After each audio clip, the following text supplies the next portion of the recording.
આપણે અત્યારે જે મેઇન પેકેજ છે, સપોઝ જાવામાં આપણે એક પેકેજ ક્રિએટ કર્યું હતું જ્યારે એપ ક્રિએટ થઈ ત્યારે home.matrimony. હવે આ એક જ પેકેજમાં હું અલગ અલગ ટાઈપની બધી ફાઇલો નાખતો જાઉં તો ફાઇલનું લિસ્ટ બહુ મોટું થઈ જશે. એ લિસ્ટ બહુ મોટું ના કરવું હોય તો એનું એક સેકન્ડ વે છે કે સબ પેકેજ ક્રિએટ કરનાર. સબ પેકેજ ક્રિએટ કરવા માટે ત્યાં કઈ હેરાન થવું એના કરતા બેટર છે અહીંયા home.matrimony સુધી પહોંચી ગયા. હવે અહીં ન્યૂ ફોલ્ડર ક્રિએટ કરી નાખો. ડિઝાઇન,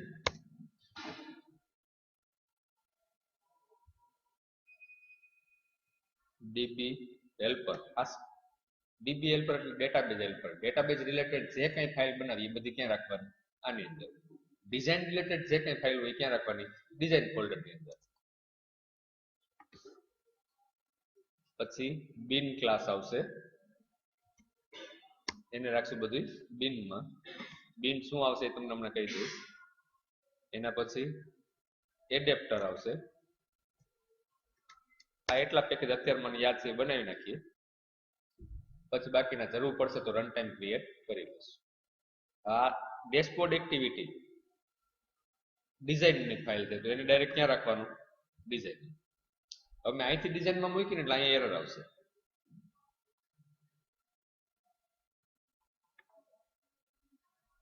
એરર કઈ જગ્યાએ આવશે તો કે મેનિફેસ્ટમાં. અહીંયા જો આ પેકેટની અંદર બધા પેકેજ આવી ગયા.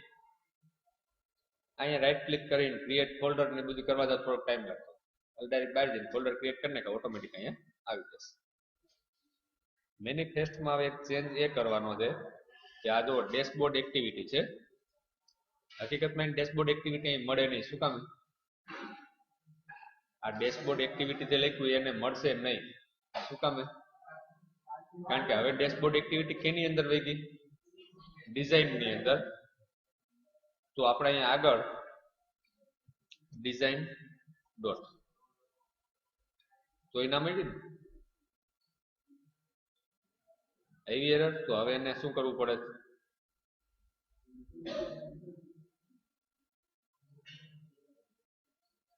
ક્લીન કરીએ એટલે ઓટોમેટિક રેફરન્સ ગોતી લેશે.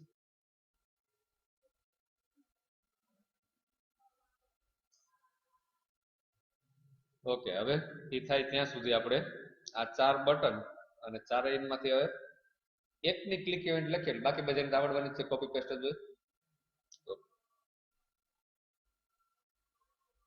આની એરર સોલ્વ થઈ જાય તો ખ્યાલ આવે એક્ઝેક્ટ તો કંઈ બીજો લોચો નથી. સહી નથી હજી.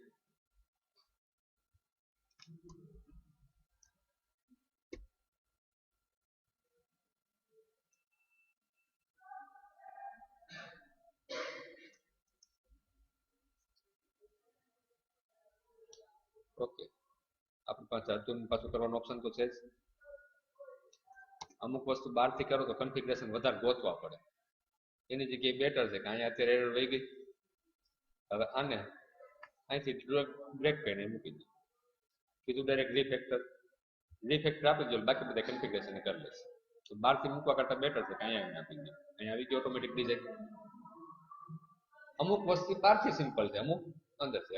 ક્યારે કઈ વસ્તુ માટે બહાર ફોલ્ડરમાં વર્ક કરવું, ક્યારે સ્ટુડિયોમાં, ક્યારે XML કોડ ટાઈપ કરવો, ક્યારે ડ્રેગ એન્ડ ડ્રોપ કરવું, એ પ્રેક્ટિસ કરતા ખબર પડશે દરેક વસ્તુ.